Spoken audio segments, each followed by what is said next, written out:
The story I'm going to tell you has been already told in the church once. जो कहानी मैं आपको बताने जा रहा हूँ वो कलीसिया में एक बार पहले भी बताई जा चुकी है। One day a man was jogging. एक व्यक्ति था, वो जॉगिंग कर रहा था। While he was running, he ran close to a cliff. और जब वो दौड़ रहा था तो एक वो खाई के पास पहुंच गया And he fell inside. और वो उस खाई में गिर गया। While he was going down, he caught hold of a branch and was hanging there. और जब वो गिर रहा था तो उसने एक टहनी को पकड़ लिया वहाँ पर, उससे वो लटका हुआ था। Then he started screaming, "Help! Help! Is there anyone up there? Please help me!" और फिर वो चिल्लाने लगा कि बचाओ बचाओ, कोई है जो मुझे बचा सकता है। He yelled for many hours, but there was no response. बहुत देर तक वो चिल्लाता रहा लेकिन कोई जवाब नहीं आया। He was about to give up. At that time, he heard a voice. और उसने अपनी कोई आस छोड़ी दी थी लेकिन उसे एक आवाज सुनाई पड़ी। The voice said, "Can you hear me?" और आवाज ने कहा, क्या तुम मुझे सुन सकते हो? He said, "Yes, yes, I can hear you. Where are you? Who are you?" और आवाज ने कहा कि हाँ मैं तुम्हें उसने कहा मैं तुम्हें सुन सकता हूँ, तुम कौन हो, कहाँ हो? The voice said, "I am the Lord." और उस आवाज ने कहा कि मैं तो परमेश्वर हूँ, मैं हूँ। He said, "The Lord? You mean God?" और उसने कहा कि ईश्वर मतलब क्या, परमेश्वर? "Yes, that's me." और आवाज ने कहा कि हाँ वो मैं हूँ। "God help me. I promise if you get me out of this place, I will never sin again."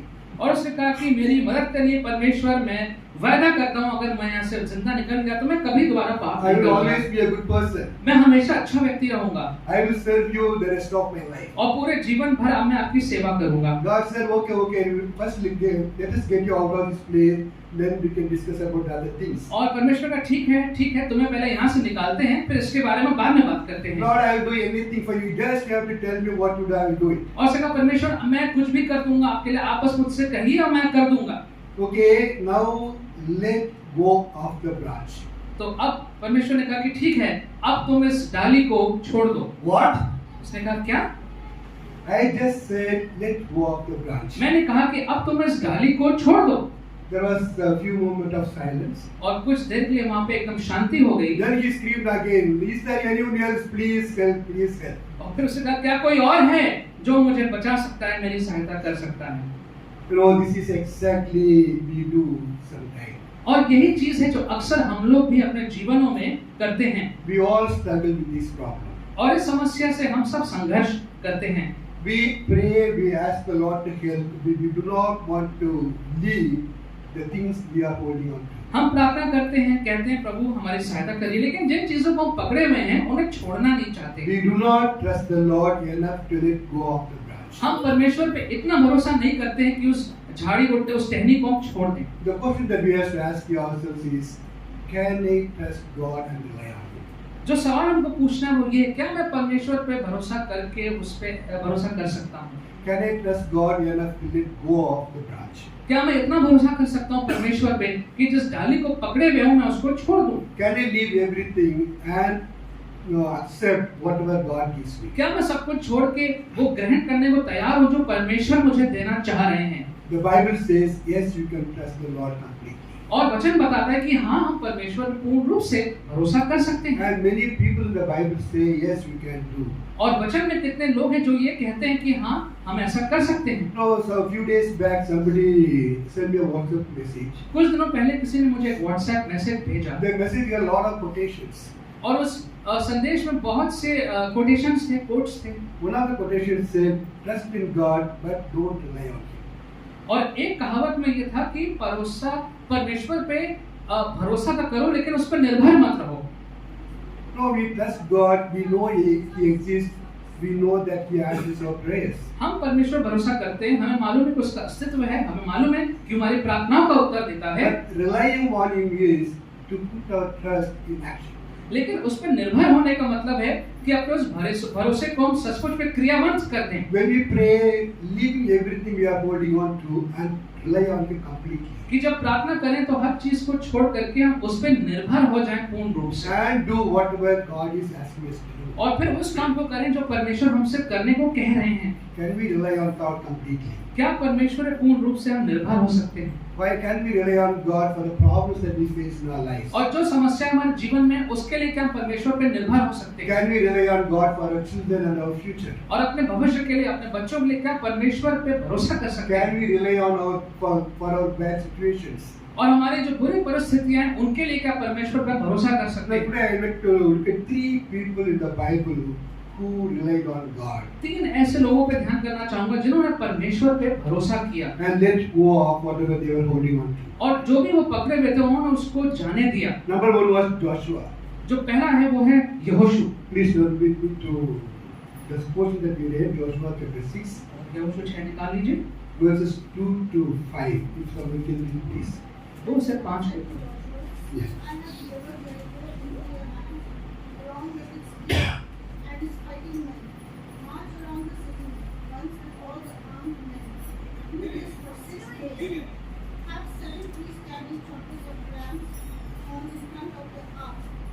On the 7th day, march around the city 7 times with the priests blowing the trumpets. When you hear the sound a long blast on the trumpets, have the word army, give a loud shout. Then the wall of the city will collapse, and the army will go up, everyone straight in. फिर यहोवा ने यहोशू से कहा, सुन, मैं यरीहो को उसके राजा और शूरवीरों समेत तेरे वश में कर देता हूँ। इसलिए तुम में से जितने योद्धा हैं नगर को घेर लें और उस नगर के चारों ओर एक बार घूम आए और 6 दिन तक ऐसे ही किया करना। और 7 याजक संदूक के आगे आगे मेढ़ों के सींगों के साथ नरसिंगे लिए हुए चले। फिर 7वें दिन तुम नगर के चारों ओर 7 बार घूमना और याजक और नरसिंगे फूटते चले। और जब वे मेढ़ों के सींगों के नरसिंगे देर तक फूटते रहे तब सब लोग नरसिंगे का शब्द सुनते ही बड़ी ध्वनि से जयजयकार करें, तब नगर की शहरपनाह देव से गिर जाएगी और सब लोग अपने अपने सामने चढ़ जाएंगे। So the passage talks about the plan God gave to Joshua to attack and capture the Jericho city. और यहाँ पर हम देखते हैं कि एक योजना परमेश्वर ने दी थी यहोशू को, कैसे योजना बना के इस यरीको शहर को पे कब्जा लेना Now, है। you know, Joshua was a warrior. और यहोशू वो खुद ही एक योद्धा था He had experience in battles. और उसको युद्ध का अनुभव था Already he had faced 4 wars. और अभी से ही उसके 4 लड़ाइयों में, युद्धों में वो भाग ले चुका The था। first war was with the Amalekites. पहला जो युद्ध था वह अमलकियों के साथ था, Moses sent him to fight against Amalekites. क्योंकि मूसा ने उसको भेजा था अमलकियों से लड़ाई करने के And he लिए won the battle. और वो जीत गया था।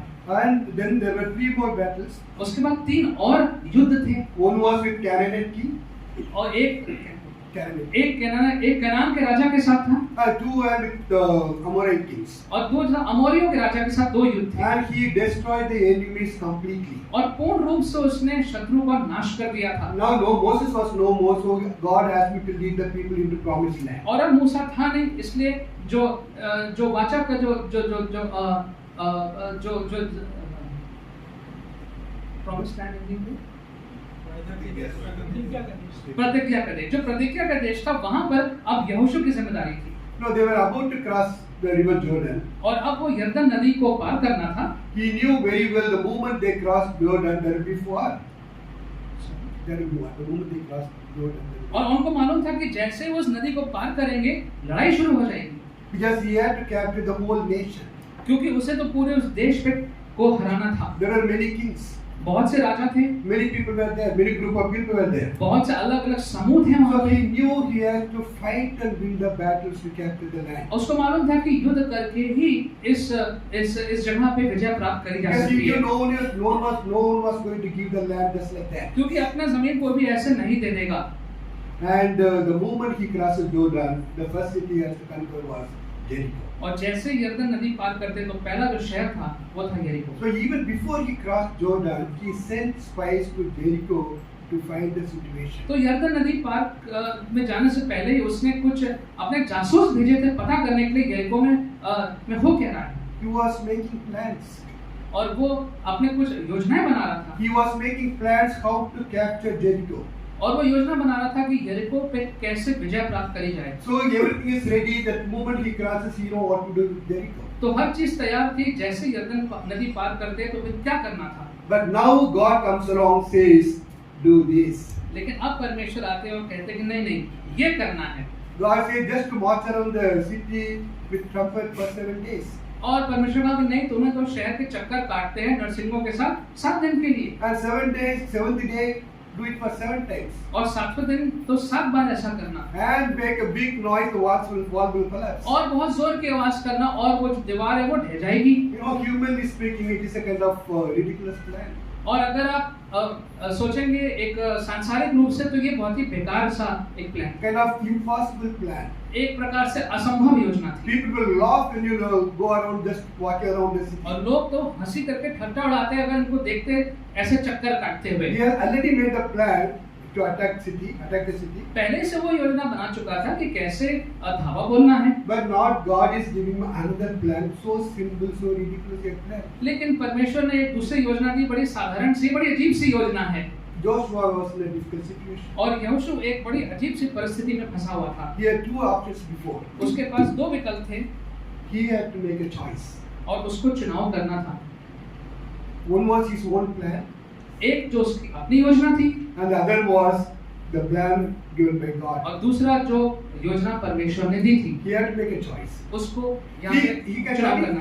continue with his own plans. वो अपना जो योजना थी उसी पे कायम रहता, He already made plan. He could continue with the same plan, rejecting or neglecting the plan that God gave him. वो अपनी योजना पर कायम रहता, और जो परमेश्वर ने योजना दी थी उसको वो नजरअंदाज कर देता, Or he could give up his own plan and accept God's plan to go and move forward. और या वो अपनी योजना छोड़ के जो परमेश्वर ने योजना दी थी उस पे अमल करता, You know, he let go of his plan and accepted God's plan. और उसने अपनी योजना को त्याग दिया और परमेश्वर की योजना पे अमल किया। Even though it looked very impossible. और भले वो इतनी असंभव सी प्रतीत होती He थी, knew people will laugh at him when he says, blow the trumpet and walk around the city. उसको मालूम था लोग हंसेंगे, जो कहेंगे नरसिंगे फूंक के और ये आवाज करके गोल गोल घूम रहे हैं शहर के। But he trusted in God and relied on लेकिन him. उसने परमेश्वर पर भरोसा किया, परमेश्वर पर निर्भर हुआ, No, he had a tremendous amount of faith to do that. और ये इस काम को करने के लिए बहुत विश्वास था उसके अंदर। That what Joshua did on that day, just walking around the city with his troops, not attacking it, shows his faith. और उस दिन जो उसने किया कि अपने लोगों के साथ शहर के चक्कर काटे और हमला नहीं किया, इसका मतलब बहुत विश्वास था उसमें। He let go of his branch and accepted what God gave. और उसने अपनी उस टहनी को, डाल को छोड़ दिया, और जो परमेश्वर ने कहा उसने वैसा किया। And on the 7th day, the wall collapsed. और 7वें दिन वो दीवार ढह गई। No, the wall was so huge. वो दीवार बहुत बड़ी थी, Historian says it 26 feet high 26 feet ऊंची and 6 feet thickness. और 6 फीट की चौड़ाई। The wall was so huge, so big. इतनी बड़ी दीवार थी। But one of the things that we have to realize is for God, nothing is so big that He cannot demolish. लेकिन हमें ये समझना है कि परमेश्वर के लिए कोई बात ऐसी बड़ी नहीं है, कोई कार्य ऐसा बड़ा नहीं जो वो नहीं कर सकता। We worship a God who can move mountains. और हम ऐसे परमेश्वर की आराधना करते हैं जो पहाड़ों चट्टानियों को हिला देता है। The 26 feet wall is nothing before His eyes. 26 feet की दीवार परमेश्वर के लिए कुछ नहीं थी। God is faithful to His promise and we can rely on Him. और परमेश्वर विश्वास योग्य है, जो वायदे करता है और हम उस पर भरोसा कर सकते हैं। That day He left His plan and accepted God's plan and saw the victory. उस दिन अपनी योजना को छोड़ के परमेश्वर की योजना ले ली और उसने उसमें विजय को प्राप्त You किया। know, sometimes we walk through life, we may have a huge walls in front of us. जब हम जीवन में अपने आगे बढ़ते हैं, हो सकता है हमारे जीवनों में बड़ी-बड़ी दीवारें हों, Walls that are so huge that we are wondering how to cross over the wall. और ऐसी दीवारें हो सकती है कि हम सोचें कि अब इसके आगे कैसे बढ़ें, Or we may wonder how am I going to break this wall? Yeah. Forward my या आगे बढ़ने के लिए इस दीवार को मैं कैसे तोड़ूं।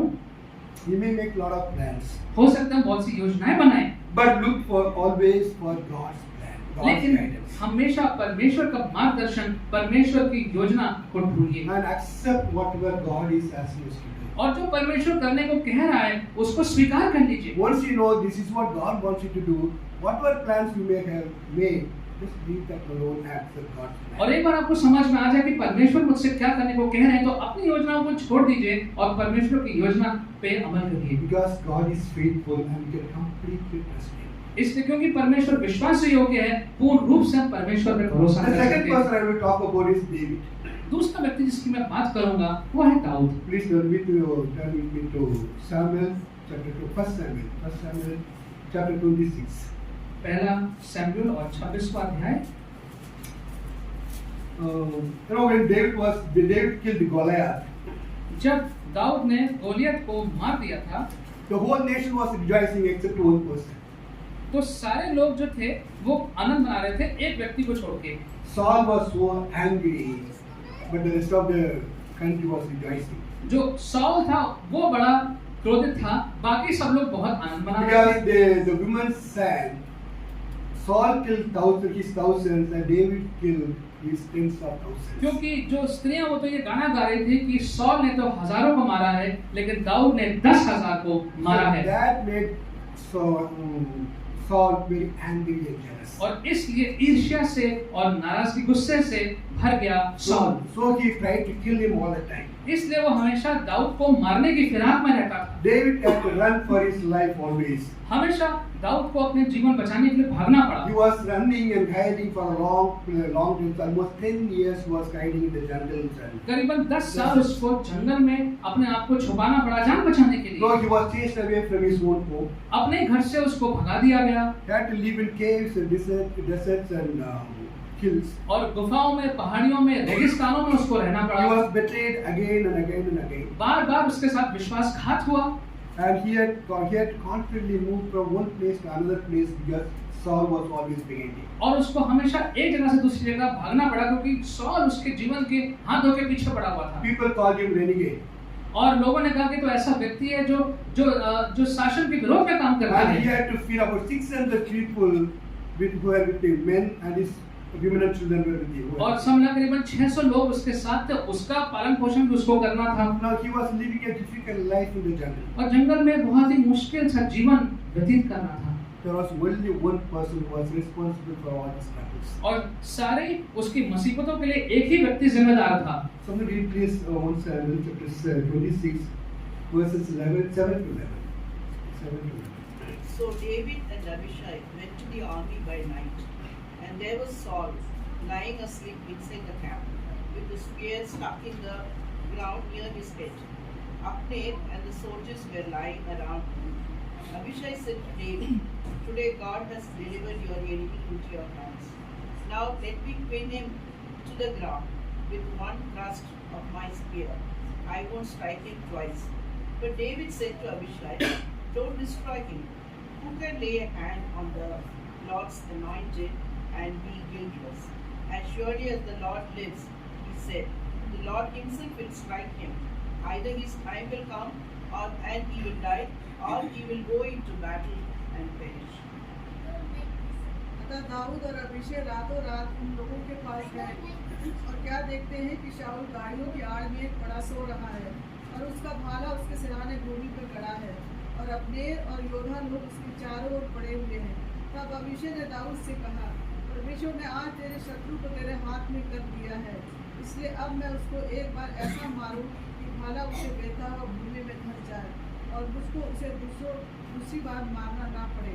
दाऊद ने अभिषेक से कहा, इसे नष्ट ना कर, क्योंकि यहोवा के अभिषेक पर हाथ चलाकर कौन निर्दोष ठहर सकता है।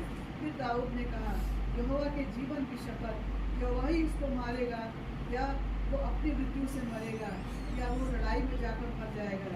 यहोवा ना करे कि मैं अपना हाथ यहोवा के अभिषेक पर उठाऊं। अब उसके सिरहाने से भाला और पानी की सुराही उठा ले और हम वहाँ से चले जाएं। So Saul was the only person who was giving all the problem he was facing. और जितनी समस्याएं दाऊद के जीवन में थी उसका जिम्मेदार था sol. Now he has a chance to kill Saul. और अब उसके पास एक अवसर है सॉल को जान से मार देने का। So if he kills Saul, the next moment David would become the king. और सॉल को अगर यह मार देते तो अगले ही इसके एक तुरंत बाद दाऊद राजा बन जाता। All his problems would be solved. सारी समस्याओं का हल मिल जाता He would not need to live in the jungles. और जंगल में और आगे नहीं रहना पड़ता He would not call people would not call him a renegade. और लोग उसको भगोड़ा नहीं बोलते, They will not chase him away. उसको भगाते नहीं। All his problems will be solved if he kills Saul and then. अगर उस क्षण सॉल को मार देते तो सारी समस्याएं उसकी सुलझ जाती। The people who were with him told him just to kill him. और लोगों ने कहा इसको मार दो। They said the Lord has handed over him with you just to kill him. लोगों ने कहा परमेश्वर ने ये मुमकिन किया है तुम्हारे सामने, इसको मार दो। You know, he could have easily killed him and justified himself. और वो उसको मार करके अपने आप को सही भी ठहरा He सकता could था। easily said, God has handed over my enemy to me. वो कह सकता था कि अरे परमेश्वर ने खुद मेरे शत्रु को मेरे हाथ में दे दिया है। But he refused. He said, I will not raise my hand against the Lord's anointed. लेकिन उसने मना कर दिया, कहा मैं परमेश्वर के अभिषिक्त पर अपना हाथ नहीं No, उठाऊंगा। he did not know how long he would have to stay in the temple. उसको नहीं मालूम था जंगल में और कितना समय रहना He did पड़ेगा। not know how long he would have to go on suffering like that. उसको नहीं मालूम था और कितना संघर्ष करना पड़ेगा। But he still let go of the branch and said, I will not do it. लेकिन फिर भी उसने उस डाली को छोड़ दिया और कहा कि नहीं मैं ऐसा नहीं He करूंगा। said, let the Lord deal with him. I will not deal with him. Let the Lord deal with him. उसने कहा कि नहीं परमेश्वर उसके साथ जैसा करना है करे, मैं नहीं करूंगा कुछ भी। Either he will die on his own, or he will go to war and perish there. और या तो वो अपने आप मर जाए या किसी युद्ध में जाके मर जाए, लेकिन मैं नहीं करूंगा। But he took off his hand from the situation और इस परिस्थिति में से उसने अपने हाथ को खींच लिया and turned over the whole problem to God, और परमेश्वर के समक्ष सारी बातों को रख दिया, because he knew God is faithful and is true to all his promises. और उसको मालूम था कि परमेश्वर विश्वास योग्य है, जो भी वायदे परमेश्वर ने किए हैं वो उसको पूरा करेगा। No, it was God who promised him one day you will be the king. परमेश्वर ने उसको वायदा किया था कि एक दिन तुम राजा बनोगे। David knew God is faithful to fulfill his own promise. और दाऊद को मालूम था कि परमेश्वर विश्वास योग्य है, वो अपनी बात को पूरा करेंगे। David knew he didn't need to get God to make himself king. उसको मालूम था कि मुझे परमेश्वर की मदद करने की जरूरत नहीं है कि वो मुझे राजा बना दे। So what was the result? तो फिर उसका परिणाम क्या हुआ? Saul went to war and perished.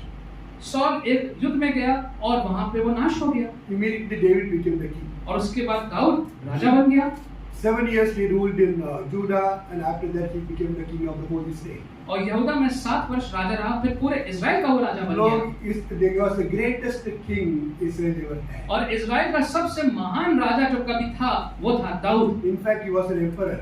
और वो तो महाराजा था। There are so many nations who paid tribute to him. और इतने सारे दूसरे देश थे जो आके उसको सलामी देते थे, पैसे देते थे, All because he was willing to hand over everything to God and take his hand off. केवल इसलिए क्योंकि वो इच्छुक था कि सारी बातें उसने परमेश्वर के सामने रख दी और अपने को पीछे कर लिया। God is faithful and trustworthy. परमेश्वर विश्वास योग्य है, उस पर भरोसा कर We सकते can हैं। always stand on situations over him. सारी परिस्थितियां हम परमेश्वर के सामने रख सकते हैं। Even when we are down and low, we can turn our situation over to God. और जब हम अपने आप को बहुत गिरा हुआ महसूस कर रहे हो, कमजोर महसूस कर रहे हो, तब सारी बातों को प्रभु के सामने रख Even सकते when हैं। people hurt us and despise us, और जब लोग हमें तुच्छ समझते हैं, हमें चोट पहुंचाते हैं, तब भी हम सारी बातों को रख सकते हैं। or humiliate us. या हमारा मजाक उड़ाते So हैं। when they do that, we have the tendency to strike back. और जब ऐसा होता है, अक्सर ऐसा होता है कि हम उसका जवाब देना चाहते हैं लोगों को, But there is another way. लेकिन एक और रास्ता है Just to turn the whole thing over to God. कि सारी चीजों को प्रभु की ओर मोड़ दें। When you turn over things over to God, He takes care. जब हम सब चीजों को प्रभु के सामने रख देते हैं, वो हर चीज का ख्याल रखता है, Yes, God is trustworthy. क्योंकि परमेश्वर विश्वास से योग्य है। Third person is Ahaz. और जो तीसरा है व्यक्ति वो है एहास। But this person never relied on God. लेकिन जो ये व्यक्ति है, इसने परमेश्वर पे भरोसा नहीं किया। Why did I take this person's name? तो फिर मैंने इसका नाम क्यों लिया? I took his name because I wanted to see the difference between the person who relied on God and the person who did not rely on God. क्योंकि मैं देखना चाह रहा हूँ क्या अंतर है उन व्यक्तियों पे जो प्रभु पे भरोसा करते हैं और उसमें जो नहीं भरोसा करते हैं। Ahaz was one of the kings of Judah. और यहूदा का एक राजा था, वो आहाज था। He became the king when he was 20 years old. 20 वर्ष की उम्र में वो राजा बन गया He is called the second most wicked king of Judah. और दूसरा सबसे दुष्ट राजा का उसको उपाधि दी गई है। Anybody has any idea who was the first wicked king, the most wicked king of Judah? Ahaz is second most wicked king. The first one? Ahaz was the king of Israel. This was Judah. Manasseh was the most wicked king of Judah. जो यहूदा का सबसे बुरा राजा जो था वो था मनासे। You can read about Ahaz in 2 Kings chapter 16 and 2 Chronicles chapter 25 and Isaiah chapter 7. We are not going to read everything now. You can read about him in 2 Kings and 2 Chronicles and Isaiah. दूसरे राजा, दूसरे इतिहास और यशायाह में उसके बारे में पढ़ सकते हैं। Now he had two major enemies. दो उसके मुख्य शत्रु थे। One was the king of Aram, एक था अराम का राजा, and another one was king of Israel, Pekah. और पीका जो दूसरा इजराइल का राजा। They both invaded Judah separately. अलग अलग समय पे उन्होंने यहूदा पे धावा बोला। They both defeated Ahaz. दोनों ने आहाज को हरा दिया, Then they both joined, but they were not able to destroy him completely. लेकिन पूरी तरह से नहीं नष्ट कर पाए थे। So they joined together. तो साथ वो लोग साथ उन्होंने दोनों ने अपना साथ कर लिया। Aram and Israel both joined together to attack Judah. अरम और इजराइल दोनों ने साथ मिलके अब धावा बोला इजराइल के ऊपर। The whole Judah was shaken up and frightened. पूरा जो यहूदा जो क्षेत्र था वो सब डर गया बुरी तरह से। So God sent prophet Isaiah and he sent to Ahaz. अब एहाज के पास परमेश्वर ने यशायाह को भेजा And God told him, be careful, keep calm, do not be afraid. और परमेश्वर ने संदेश दिया कि शांति बना के रखो और डरो मत, Do not lose your heart. और अपने आप को कमजोर मत सोचो, अपना दिल ना खो, Do not lose heart because of these two smoldering fires of fire. और हार मत मानो इन दो ये जो शक्तियां हैं इनके सामने तुम अपने आप को कमजोर ना समझो। And he said, if you do not stand firm, you will not stand at all. और उस परमेश्वर ने कहा कि अगर तुम मजबूती से नहीं खड़े होगे तो बिल्कुल नहीं खड़े हो पाओगे। God did not ask you to do anything. परमेश्वर ने उसे कुछ करने को नहीं कहा। God, at least Joshua, God said you should walk around 7 times. कम से कम यहोशू से तो परमेश्वर ने कहा था कि तुम्हें 7 चक्कर लगाने हैं। Here God says simply be there, stand firm in your faith, you don't need to be. और आहाज से तो परमेश्वर ने कहा कि तुम्हें कुछ नहीं करना, बस वहां पर तुम खड़े रहो। He said, do not be afraid, do not lose your heart. और तुम डरो मत, अपने आप को अपने दिल को छोटा मत करो। He said, just be strong in your faith, stand firm in your faith. बस अपने विश्वास में बस मजबूती से खड़े रहो। God just asked him to be quiet, परमेश्वर ने कहा तुम बस शांत खड़े रहो, but he was not able to do that. लेकिन वो नहीं कर पाया। It is all right. When we go through struggles and difficulties, and God is asking you to just wait on Him and be at peace, you are not able to do that. मुश्किल होता है जब कठिनाइयों से गुजर रहे हैं और परमेश्वर कहता है कि तुम कुछ मत करो, स्थिर रहो, तो हम नहीं स्थिर रह पाते हैं। Yes, we want to do something when we go through trouble to come out of it. क्योंकि जब परेशानियों में से गुजरते हैं तो हम तो कुछ करना चाहते हैं खुद कि हम उस परेशानी से अपने आप को निकाल पाएं। But very often God says, "Yeah, you just be quiet. Give the problem in my hand. I will take care. You be quiet." लेकिन परमेश्वर कह रहे हैं कि नहीं, तुम शांत रहो, तुम्हारे परमेश्वर तुम्हारी समस्या को मैं देख लूंगा, तुम शांत रहो। But you are not willing to do that. लेकिन वो करने के लिए हम इच्छुक नहीं हैं। That is what happened to Ahaz. He was not willing to be quiet. आहाज के साथ यही हुआ, वो शांत नहीं रहना चाह रहा था। He started making his own plans. और फिर वो अपने योजनाएं बनाने लगा। No, he took the silver and gold from the temple of the Lord उसने चांदी और सोना लिया परमेश्वर के भवन से, and the palace treasury और जो भी वहाँ पर जो राजसी जो जितना खजाना था वो लिया, and sent it to king of Assyria and told him, I am your vessel, please come and help me.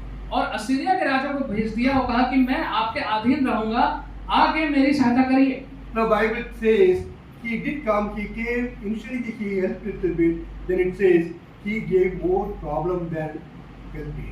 और फिर बाइबल में लिखा है कि वो आया असीरिया का राजा, थोड़ी सहायता भी करी, लेकिन उसके बाद और ज्यादा परेशानियां खड़ी कर दी उसके Now लिए। King Ahaz never relied on God, he always relied on people. और आहाज ने कभी परमेश्वर भरोसा नहीं किया, लोगों पे हमेशा भरोसा किया। When Israel defeated him, he thought Israel's ways are good, so he started following the God the Israel followed. और जब इजराइल ने हरा दिया तो उसने सोचा कि अरे इनका तो अच्छा इनका राज्य अच्छा है, तो उसके इजराइल के राज के परमेश्वर के पीछे वो चलने लगा। Then when Aram defeated, he said Aram is really great, so he followed his God. जब आराम ने हरा दिया तो उसको लगा कि अरे नहीं, इनका ज्यादा अच्छा परमेश्वर है, तो इनके पीछे चलना शुरू कर दिया। Then when he saw Assyrian king was so powerful, he went because Assyrian king and his gods. और जब देखा कि नहीं असीरिया का राजा वो ज्यादा सामर्थी है, तो उनके देवी देवताओं के पीछे चलना शुरू Now कर when we दिया। read about this man, you feel helpless and very pitiful towards this man. और जब हम इसके बारे में सुनते हैं तो बहुत तरस आता है इस व्यक्ति के ऊपर। Now God was waiting on the wings to just ask to let him come to him. परमेश्वर तो इंतजार कर रहे थे कि ये कब ये राजा जो है परमेश्वर के पास आएगा। All Ahaz had to do was to just go back to God and submit himself. आहाज को बस यही करना था, परमेश्वर के पास वापस जाना था, अपने आप को समर्पित कर देना चाहिए था। But instead of doing that, he made his own plans and strategies. लेकिन बजाय वो करने के उसने अपने खुद की योजना बनाई और संघर्ष किया। And God would have taken care of him if he had gone back to God. परमेश्वर उसकी सारी चिंताओं को दूर कर देते, अगर वो प्रभु के पास गया होता तो। That's what God said. You be quiet and be at peace. I will take care. यही तो परमेश्वर ने कहा था कि तुम शांत रहो और मैं तुम्हारी समस्याओं को देख लूंगा। But he never realized, even after so many warnings. लेकिन इतनी चेतावनियों के बाद भी उसको इस बात का एहसास नहीं हुआ। No, till the end, he struggled and he died of his struggle. और अंत तक वो संघर्ष करता रहा और संघर्ष में उसकी मृत्यु हुई। He ruled only for 16 years. 16 वर्ष तक ही उसने राज किया। At the age of 36, he died. 36 साल की उम्र में उसकी मृत्यु हो गई। Died as a godless man. और एक परमेश्वरहीन व्यक्ति की तरह उसकी मौत हुई। Because he was not willing to give up everything and accept God in his life. क्योंकि वो सब कुछ त्याग करके परमेश्वर की बात को ग्रहण करने के लिए तैयार नहीं था। A sad end to a person who never relied on God. और एक बहुत दुखद अंत हुआ ऐसे व्यक्ति का जिसने कभी परमेश्वर पर भरोसा नहीं Even किया। though God promised him that he will help. जबकि परमेश्वर ने ये वायदा किया था कि परमेश्वर उसकी सहायता करेंगे। No, we can rely on God because he is faithful. हम परमेश्वर पर भरोसा कर सकते हैं क्योंकि वो विश्वास योग्य है। No, one day Moses told God, I want to see you. I want to see your glory. और एक दिन मूसा ने कहा परमेश्वर से कि मैं आपकी महिमा को देखना चाहता हूँ। God put him in a cleft, covered him with his hand as he walked by. और एक पहाड़ी पर उसको खड़ा किया, एक बादल से उसको ढांक दिया और फिर वहां से परमेश्वर निकले। As he was walking, he proclaimed his name. और जब निकले वहां से तो उसका नाम लिया। And he said, one of his categories says, abounding in love and faithfulness. और वहां पे कहा कि परमेश्वर जो है वो प्रेम से और विश्वास योग से भरा हुआ है। He said, God is compassionate and gracious God. परमेश्वर जो है वो दया और करुणा से भरा हुआ है। Slow to anger. कि वो विलंब से क्रोध करने वाला है। Abounding in love and faithfulness. और विश्वास योग्यता और प्रेम से भरा हुआ है। No, God calls himself a faithful person. परमेश्वर अपने आप को कहते हैं कि वो विश्वास योग्य When है। Abraham was 75 years old, जब अब्राहम 75 वर्ष का था, when he did not even have a child, उसके पास संतान भी नहीं थी। God promised him, परमेश्वर ने कहा, know for certain your descendants will be strangers in a land they did not know. और कहा कि तुम्हारे जो संतान होंगी वो इतने होंगी, वो एक ऐसी जगह पे होंगे जिस जगह को वो जानते नहीं हैं। They will be there for 400 years and be mistreated. 400 वर्ष तक होंगे और उनके साथ दुराचार किया जाएगा। After 400 years, I will bring them back, deliver them from the slavery and bring them back to this country. और 400 वर्ष के बाद बंधुआई से निकाल करके मैं उनको बाहर निकाल के लाऊंगा। The promise was given to Abraham. और ये जो वायदा था वो अब्राहम के साथ हुआ। Abraham died after few years. कुछ सालों के बाद इब्राहिम की मृत्यु हो गई। After few years, Isaac died. उसके बाद कुछ समय के बाद इसहाक की मृत्यु हो After गई। few days, Jacob died. उसके बाद याकूब की मृत्यु हो गई। Every person who knew about the promise died. जितने लोगों को इस वायदे के बारे में मालूम था उन सबकी मृत्यु हो गई। Hundreds of years passed by. कई 100 साल गुजर गए There was no one who even remembered this promise. और कोई तो था ही बचा ही नहीं जिसको याद भी होता कि परमेश्वर ने क्या वायदा But किया था। after 400 years, God remembered. लेकिन 400 वर्ष के बाद परमेश्वर को भी After याद 400 था। years, God remembered His promise. परमेश्वर को अपनी वायदा याद था। He is a faithful God. वो विश्वास योग्य After परमेश्वर है। 400 years, He came to deliver them. 400 वर्ष के बाद वो आया उनको छुड़ाने के लिए। No, He is faithful God. He never forgets any of His promises. अपने किसी भी वायदे को वो भूलता नहीं है, विश्वास योग्य। The Bible is full with promises. जो हमारा वचन है वो अनेक वायदों से भरा हुआ है। Thousands of promises. हजारों वायदे हैं But He never forgets any of His promises. और एक को भी परमेश्वर कभी भूलते नहीं Because He is faithful. क्योंकि वो विश्वास योग्य It है। is His nature. ये उसका स्वभाव है He is unmutable and unchanging God. और वो ऐसा परमेश्वर जो कभी बदलते नहीं है। So His faithfulness never changes. उसकी विश्वास योग्यता कभी बदलती नहीं है। The same God who helped Abraham, still we are worshiping the same God. और उसी परमेश्वर की आराधना करते हैं जिसने इब्राहिम की सहायता करी। We very often think Old Testament is different and New Testament is कई different. बार हम सोचते हैं कि पुराने नियम अलग है, नया नियम अलग है, So we don't like to read New Testament. Old तो Testament. इसलिए पुराने नियम को पढ़ना नहीं चाहते। Old Testament when you read, you see God acting in few people's life directly. और पुराने नियम देखते हैं परमेश्वर प्रत्यक्ष रूप से कैसे लोगों के जीवन में कार्य कर रहे थे। I personally enjoy reading Old Testament. और व्यक्तिगत रूप से मुझे बहुत पसंद है पुराने नियम को पढ़ना। So God is faithful. परमेश्वर विश्वास से योग्य हैं। That is nature, unchanging God. ये उसका ना बदलने वाला स्वभाव है। He cannot change and he will eternally remain faithful. वो बदलते नहीं है, अनंत काल के लिए वो विश्वास से योग्य हैं। So we can trust him. इसलिए उस पर भरोसा कर So we can trust him and rely on him for everything. भरोसा कर सकते हैं, हर बात के लिए परमेश्वर पर निर्भर हो सकते हैं, We can trust on him for everything. हर चीज के लिए परमेश्वर भरोसा कर Not for सकते today, even for tomorrow. हैं, ना केवल आज के लिए, कल के लिए भी, Whether for big things or small things. चाहे बड़ी बातें हैं चाहे छोटी बातें, Today's need or tomorrow's needs. चाहे आज की आवश्यकता है चाहे कल की आवश्यकता है, You can always trust him. हमेशा परमेश्वर भरोसा कर सकते हैं। So God wants you to let go of whatever you are holding on today. परमेश्वर चाहते हैं कि जो भी आप पकड़े हुए हैं आप उसको छोड़ दें, And he says, trust in me and rely on me. और वो कह रहे हैं कि मुझ पर भरोसा करो, मुझ पे निर्भर रहो। You know, when you trust and rely on God completely, जब पूर्ण रूप से परमेश्वर भरोसा करते हैं that changes everything in life. तो परमेश्वर हमारे जीवन में बदलाव लेके आते हैं, Because he is faithful and is trustworthy. क्योंकि वो विश्वास योग्य हैं और उन पे भरोसा कर सकते हैं। आइए प्रार्थना करें। प्यारे पिता परमेश्वर, हम आपका धन्यवाद करते हैं कि एक बार फिर से एक सुंदर वचन के द्वारा आपने हमें आज ये फिर से सिखाया है कि हम पूर्ण रूप से आप पे भरोसा कर सकते हैं। Lord, you have taught us today from your word that we can completely trust you for everything. Lord, we come to you this morning, and as a response, we would like to lay down before you all the plans that we have been making on our own, full of worries, full of uncertainties. परमेश्वर, आपके सम्मुख हम आते हैं आज, और सारी योजनाएं जो हमने खुद की बना रखी हैं, परेशानियों से भरी हुई, संदेह से भरी हुई, और उन सबको आपके हम चरणों पर रख देते हैं। Lord, we ask you that you guide us and you lead us in your plan. परमेश्वर, आप हमारा मार्गदर्शन करिए और जो आपकी योजनाएं हैं उस पे हमारा ध्यान लगा के रखिए। Lord, we know that you have a plan for us. Your word says so. हमें मालूम है परमेश्वर कि आपकी हमारे लिए योजनाएं, क्योंकि आपका वचन कहता है, help us Lord to not doubt, but help us Lord to with all faith to just hold on to what you're asking us to do. परमेश्वर, हम आप पे संदेह ना करें, लेकिन पूरे विश्वास के साथ जो भी आपने हमसे कहा है उसको हम करते रहें। Thank you Lord for this word. Help us Lord that this word may sink deeply in our hearts and help us to always trust you. परमेश्वर, आज के वचन के लिए धन्यवाद। होने दीजिए कि ये वचन गहराई से हमारे दिल में उतर जाए और हर बात के लिए हमेशा हम आप पे भरोसा करते रहें। In Jesus' name. Amen.